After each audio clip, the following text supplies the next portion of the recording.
We now have Stefan Kerpey, who will talk about uncertainty quantification for XVA applications. Thanks, Stefan. Yes, after I say a few words about Bruno, of course. So Bruno does not remember for sure, but I remember the first time I saw you, I was a student at N7. So this was in the 91. And you were at a small desk like advertising for SocGen with some of your guys. So we're wondering who's this guy, what's he doing? And people were saying, he's a quant at SocGen, he's hiring. So I should have gone to the interview, I guess. And then 15 years later, this was in Paris, it was Nicole's 60th birthday. Okay. And Nicole's 75th birthday will be in May, next May in Paris, if you're interested. And this is when Marc Yor, this is a good joke, I hope you appreciated it, that with Bruno there is du meilleur comme du pire. But Bruno is like wine, like good French wine, so he ages well, so now it's only for the best. Okay. And I asked recently Mauro César, who works for Risk Magazine, what was the most cited Risk paper ever. Okay, so I give you two choices. Number one is my paper with Raphael about multiple curves.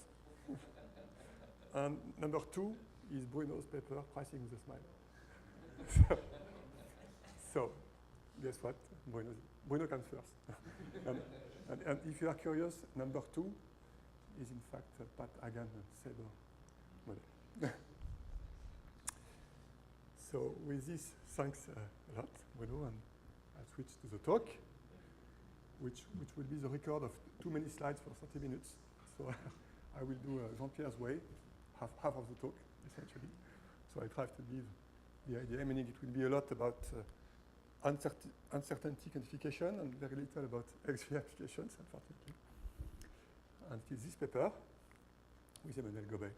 So there are many potential applications to not only XVAs, but also model risk or sensitivities in general, but I will not have time to cover explicitly. It's in the slides.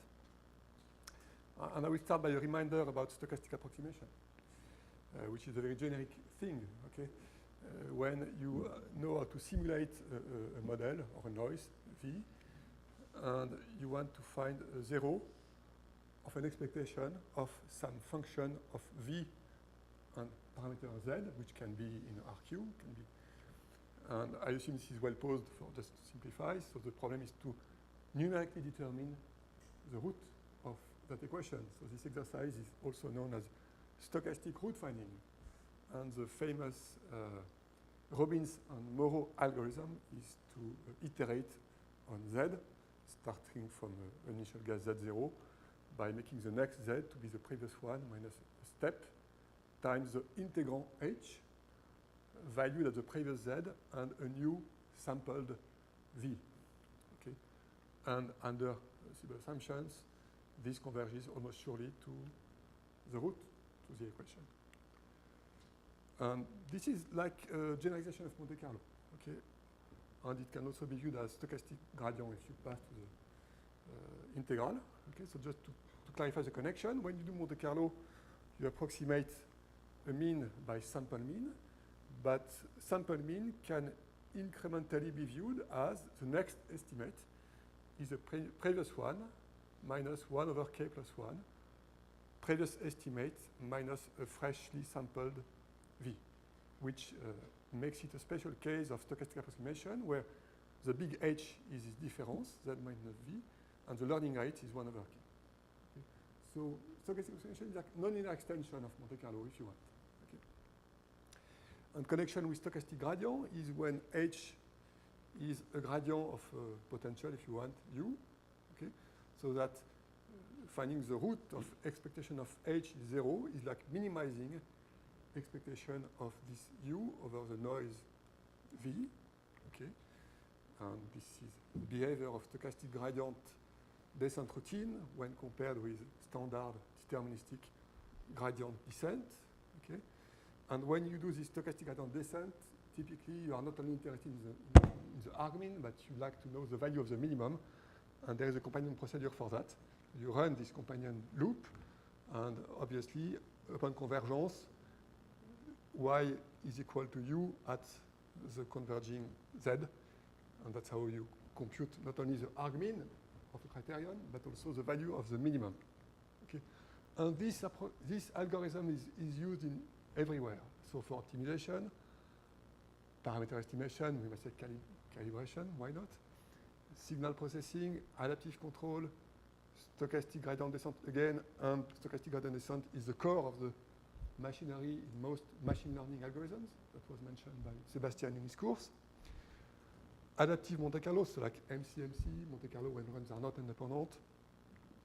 Efficient tail computations, risk measures, and in this work, uncertainty quantification.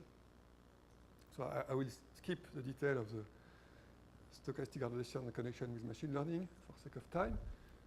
Just to give a bit of flavor of application finance. That can be used for computation of VAR and CVAR. So VAR is the left quantile of a loss distribution at some level alpha, and CVAR is the expectation of the loss given the loss is greater than the VAR, and obviously you can reformulate it this way and then make it minus plus VAR here, and you get this formula that relates the VAR and the CVAR. And it happens that the CVAR is even the minimum of all these things, where VAR would be replaced by kind of a strike K, okay? Which means we are in the scope where CVAR is expectation, is minimum of expectation of something depending on of a parameter K, which means we can run this double recursion to compute VAR and CVAR by means of stochastic gradient descent. And this representation is useful and was already exploited before by Pages and co-authors to improve the computation of VAR and CVAR by importance sampling. Okay. So our motivation today is different. It is uncertainty quantification. That is, let's assume that the distribution for V is now parameterized. That is, we don't know the vol, we don't know the correlation. Okay? There is some uncertainty on a few key model parameters. And we want to compute the VAR and or the CVAR, well, not only for one of the parameters, but for the whole range. Ideally, we like to have the distribution of VAR and CVAR given this uncertain correlation follows a certain prior distribution. Okay? So we are in this setup where there is an uncertain input, and we want to know the uncertain output. And of course, uncertainty on the input may come from various sources, either because this theta is itself estimated, or because it's only accessible to views, expert opinions, or because we get it at posterior distribution in Bayesian statistics. And the goal is to quantify the distribution of the output, or if you want to reconstruct the whole function. So this zeta is now the letter for the function of theta. So before we were looking for a fixed z, and now for every theta there is a z, and I denote the corresponding function by zeta of theta. And of course, what I do not want to do is one Monte Carlo or one computation for every theta, because this is too time consuming, obviously. Okay, so that's what I want. That's what we want to avoid. We want to do something better than that. Okay. Which means the law of V now follows distribution parameterized by this theta. In fact, H might also depend itself explicitly on theta, so it could be H of theta, Z, and V with a law that depends on theta. And we want to compute the zero of expectation of H depending on theta. So we have to compute the whole function. So to formalize the problem, we postulate a distribution P on theta, and this is the induced scalar product on real functions of theta, and this will be the corresponding Hilbert space of Q variate functions. So in the case Q is 1, we denote L2P 1. In the general Q case, L2P. And saying that we want to find the theta which makes expectation, so integral over the law of V 0 for every theta means that we want to solve the equation P d theta almost surely. That's our goal. Okay. So if theta is constant, we recover the standard non-parameterized form of the problem. So that would be the naive. The naive would be for every theta, I run an independent stochastic approximation scheme, but that's unfeasible unless theta has a few elements. Okay. A bit less naive could be to say, okay, let's solve that problem independently for a few well-chosen thetas, and then on top of it, use some kind of regression, including maybe interpolation procedure like this Chebyshev points, magic points in finance interpolation, which are popular nowadays. But well, doing that is clearly better than using a regular grid, but it is still a nested scheme, where for each theta in a grid, we run an independent simulation, and then we interpolate, so it is nested. Not only it is nested, but it means it cannot be made convergent. I mean, if you are doing for every of these fixed theta an independent simulation, and when you add more nodes, you are stuck with the accuracy that you had for the previous theta. So you cannot, based on this kind of ideas, build a convergent, a provably convergent algorithm. Okay? It's like when you do a maquette Monte Carlo, it's hard to increase at the same time the number of trajectory and the size of the regression basis. Same kind of issue here. So this is still not what we want to have. We want a plain single-shot simulation for estimating the whole function at once. Okay? So there should be a trick, of course. What is the trick? The trick is expansion. So let's expand the target function zeta on a basis as a series of constant vector coefficients multiplied by L2 basis functions, so that we can reduce the task of estimating the function to the task of estimating a series of coefficients. Okay? And so, for instance, if the prior distribution on theta is uniform, then the corresponding orthonormal basis here would be just Fourier basis, etc. If we are in higher dimension, we can take orthogonal basis, which is not we don't, which is and then in terms of this basis, our problem is rewritten in this fashion. So this series here represents the function we are looking for. So U star means this is the expansion of the function zeta star that is 0 of our criterion for every theta. Okay, and saying that this should be 0 p d theta almost surely means if I take the scalar product of this function against every basis function bi, I should find 0 for every I, which means my original problem was finding a function of zeta here, zeta star de theta, such that this is 0 p de delta almost surely.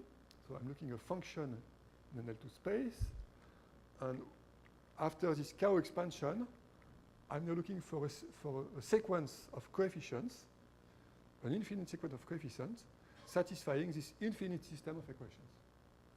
Okay?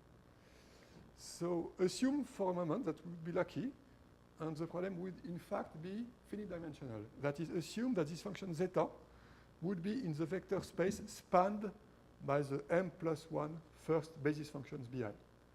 Assume that would be even more lucky, and this inner function here would also be a function of the first m+1 basis functions. Then this infinite system of equations over the infinite sequence of the UIs would reduce to a system of n+1 equations over the m+1 first coefficients we are looking for. And then, because this is like expectation over extended space theta times v, we can run a stochastic approximation in the extended space where the next sequence of the first m+1 coefficient we are looking for is iteratively updated as a previous sequence minus loading rate times this integrand in the bigger space valued at a next sampled theta k+1 v k+1 pair. Right? But there is no reason why we should be lucky. So, of course, the true function zeta is not in the finite space, and this integrand is neither. Okay. So we have to do something more. Okay, and the way out of it is that the number of coefficients that we should update in this loop here should increase with the step k in the algorithm. So we need to find a way to, the more we compute, the more coefficients we include in the loop. Okay? And that's what we call USA algorithm, where U stands for uncertainty, and that's for stochastic approximation. Okay? So this is our algorithm. Okay, so it's like stochastic approximation in a bigger space and with increasing numbers of coefficients which are estimated. And the theorem is that this algorithm converges almost surely to the series of coefficients that we want to compute, so that is to the function that we are looking for, and which is nice, but what is even nicer is assumptions of the theorem, which are the standard assumptions that you find for plain stochastic approximation, theta by theta. This is only saying we have this usual convexity that is required for the naive stochastic approximation theta by theta to converge. This is the standard continuity assumption that is also needed. Okay? And that's important because in applications where it's easy to verify that this is satisfied.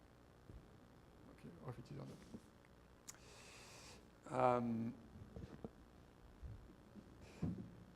So we have almost sure convergence, and it's also possible to go one step beyond and to elaborate central limit theorem. This is work in progress by Oulad here. I'm showing you a numerical example, all real value, dimension 1, etc., which was cooked up to be altogether analytical, so we know the function we want to compute, but also to be kind of hard. So, well, easy in the sense of that the dimension is 1, but hard in the sense that the function we want to learn, to reconstruct, is this orange oscillatory function. Okay? So, multimodal, non-convex, etc. So hard in this sense, not too regular. Okay? And what I want to emphasize, what is striking, is that so we have this algorithm where to prove mathematically convergence, we need to increase simultaneously the number of iterations in the algorithm and the number of coefficients we estimate. But the beauty of it, in our well, what we like is that the fact that one has to increase the number of coefficients along the loop is also very key numerically. So orange here is the function we want to estimate, and this is the same function here in a different scale, 0.8, 1.5 here. And here is what happens if you do increase the number of coefficients you estimate during the course of the algorithm. That's for 128 steps, and that's after 226 steps in the algorithm. Whereas here, you just decide to estimate 30 coefficients throughout the algorithm. And you see that this is much, not even close as good as that. Okay, so, and in fact, another way to look at it, when you send the number of iterations to infinity, if you increase the number of coefficients you estimate, and if you look at the error on the first 3 coefficients only, okay, then if you are focused on first 3 coefficients, but if you don't estimate more and more coefficients, you have an incompressible error. And so, even if you are only interested in coefficient 1, 2, 3, because you can relate this to first 2, 3 moments of this zeta theta distribution, even for that, it's useful to estimate more than 3 coefficients. And the reason is that your engine is driven by the current state of your estimate. Okay. And then we have kind of usual stories with stochastic approximation that you shouldn't send the learning rate to 0 too quickly. Otherwise, and it's particularly true in our setup where it's important that before you include fresh coefficients that you need to estimate, it's important that the previous estimates have already kind of converged. Otherwise, it will not work. Okay. And applications, so I'm just showing here application to value at risk of the CVA on options in 1 year, okay, which could be a proxy for your regulatory CVA capital charge. Okay. Again, we cooked up an example where all is analytical, so we can check our results. Okay, and so there are a number of. Okay, let's go to this one where in the background we have a stock, well, a call option on a stock, but the firm can default. Okay, so and there is a Gaussian copula between the W, which is used for the stock, and the default of the counterparty. And we'd like to know the VAR, value at risk, of the CVA in 1 year of our position, but we don't know the correlation in this copula. We don't know. We have not too much clue about rho because there are no market instruments which are pricing this the dependence between the default of the client and this stock. Okay, so we like to have the CVAR and the VAR as a function of rho, but we do not want to run one Monte Carlo for each rho, so we use our algorithm, and that's what we get. Okay, so that's only one Monte Carlo loop, which allows us to obtain these functions of rho. Blue is the true function, and orange is the approximation, so the convergence is quite satisfactory. And in fact, you can, obviously, you can go to sensitivities because we get expansion of a function for known coefficients. So if you want sensitivities, you just differentiate to theta the basis functions. Okay. It could also be related to regression. Okay. Assume you like to compute second order generation XVAs, which are expectations of essentially nonlinear functionals of inner conditional expectations, or expectations of inner conditional risk measures like MVA or KVA, these kind of things. It means at the inner simulation nodes, we need to make a kind of regression. Okay, so how can we avoid nested Monte Carlo to do that? So one way to do it, that's only perspective, we didn't do it yet, but would be to treat the restarting point in the conditioning as this unknown parameter theta. Okay. And to apply the method so that we end up with non-nested Monte Carlo to compute these, in principle, nested Monte Carlo quantities. So to summarize, we have a user-friendly, because it's very easy to code, actually, a stochastic approximation algorithm for analyzing the uncertainty quantification, but you can also say the sensitivities of stochastic approximation limits. And we do that in a chaos expansion setup. The convergence, so almost sure convergence conditions, are explicit hypotheses on each problem for fixed theta. And the numerical tests are quite promising. Thanks for your attention.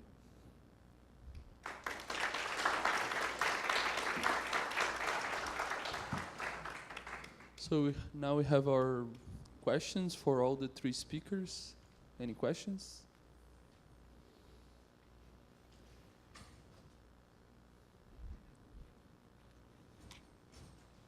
Yeah, I have a question for Ernst.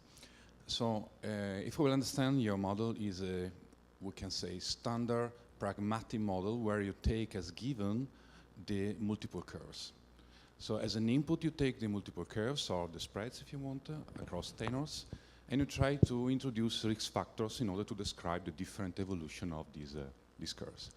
Okay, but it would be very nice to have a consistent framework in order to be able, for example, to generate other tenors if are not available. Let's think about, for example, the South African market where there is no overnight rate, just the LIBOR rates. So it would be nice to be able, calibrating what is available or really data, to forecast or to deduce some properties of other tenors which are not available, for example.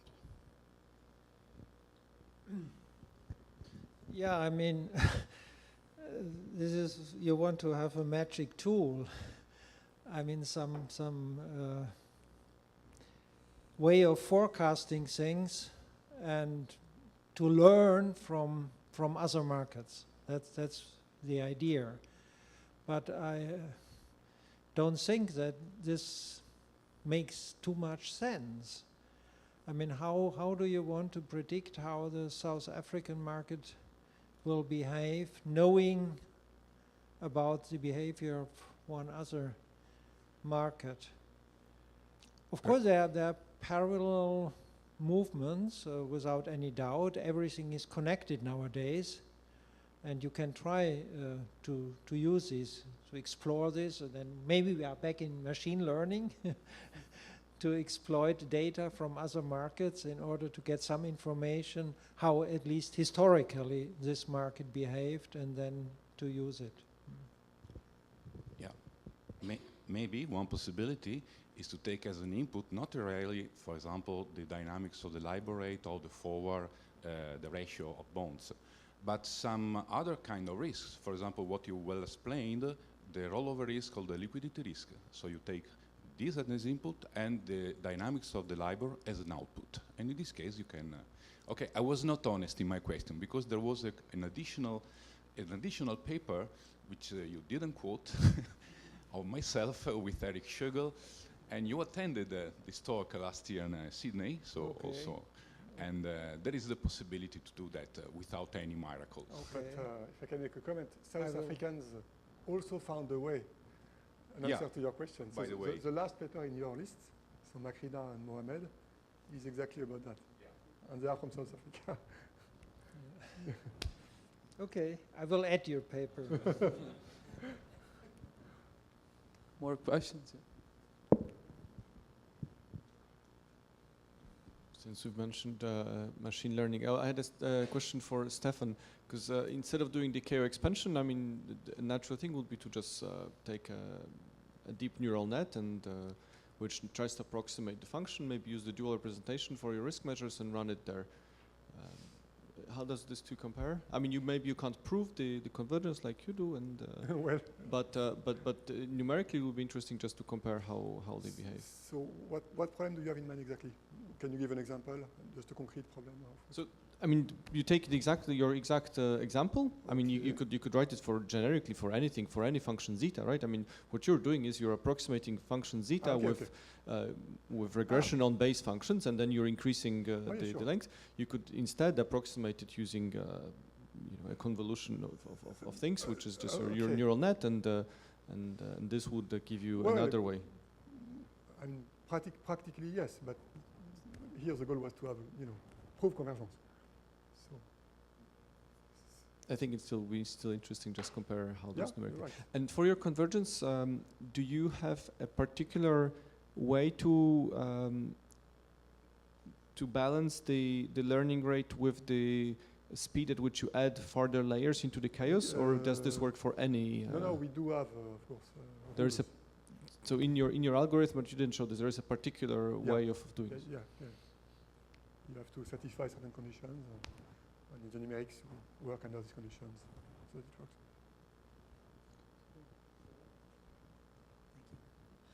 works. Question for Giorgio. When you simulate, your option strategies, so you do your multi-step optimization across different possibilities of strategies that you have predetermined.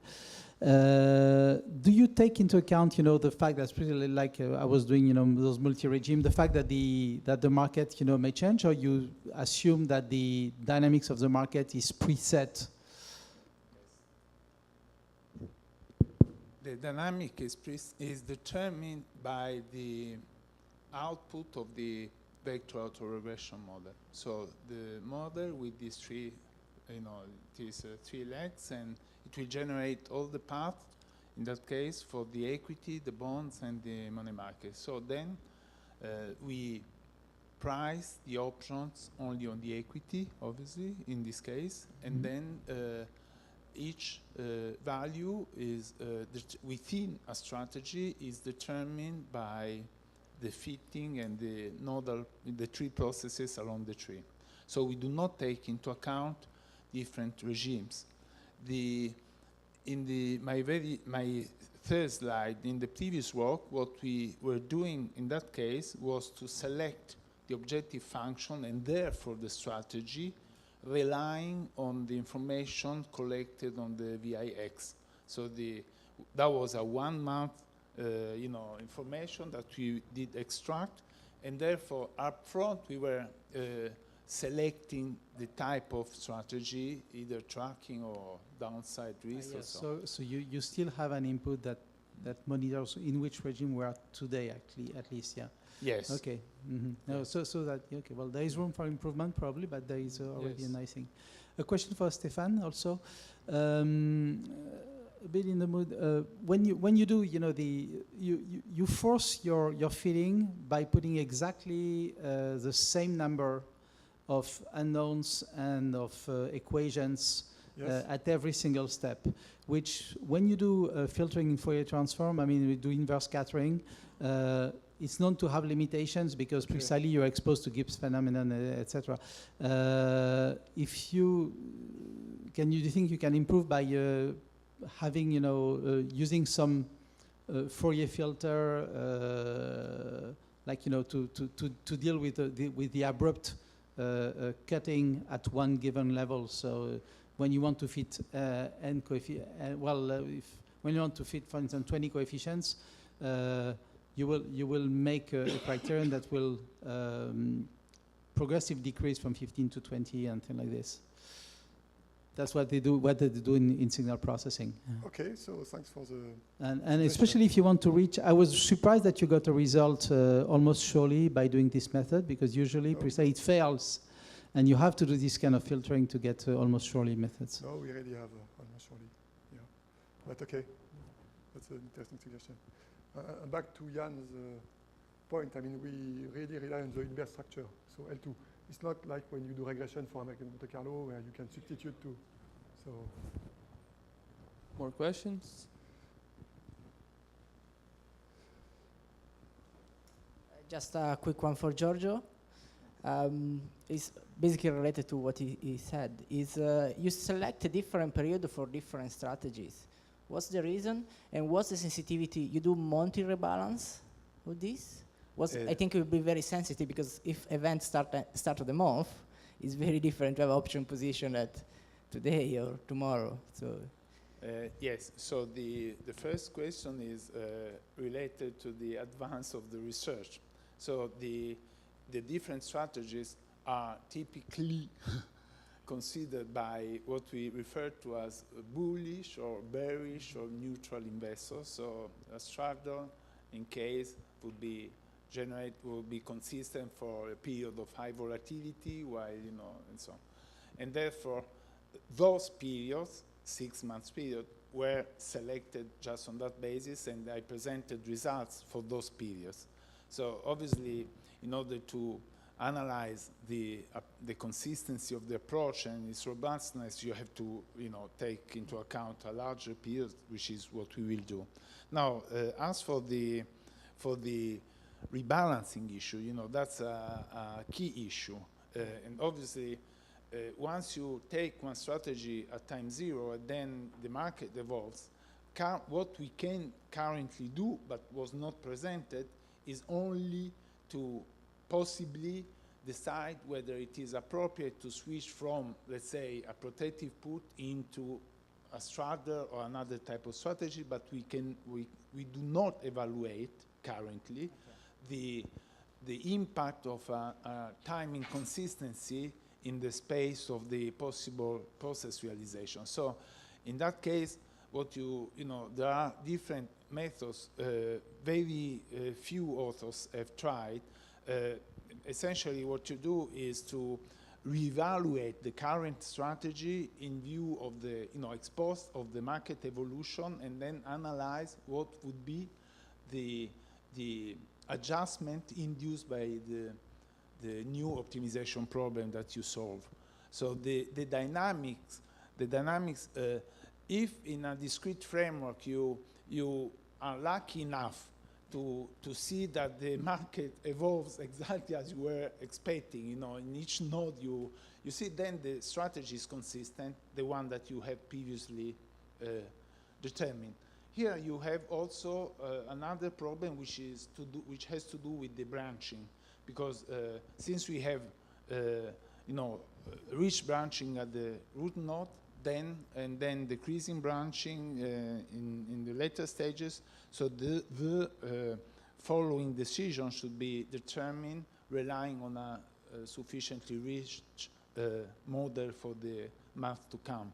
So that's also to be taken into account. So it is a complex question that has not been addressed until now, that we should work on. Yeah, one thing you can do, just an advice, you can try to have a target Greeks, so target Vega, target Gamma. So you have a straddle, market move, your Gamma go down, and it's a tree, so it's parametric based. You can say, okay, I'm gonna roll my straddle because I don't have enough Gamma at the moment.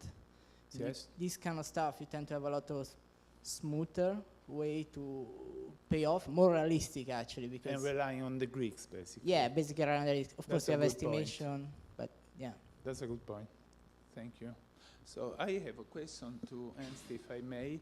So I was interested to know whether, in terms of comparisons, because you were showing the clues for the Euro market, but at the same time, in the Switzerland was even in a, and then after was even in a worse condition. Have you maybe checked what would have been the model calibration on these two markets, at the time, because that would be very interesting from a financial point of view.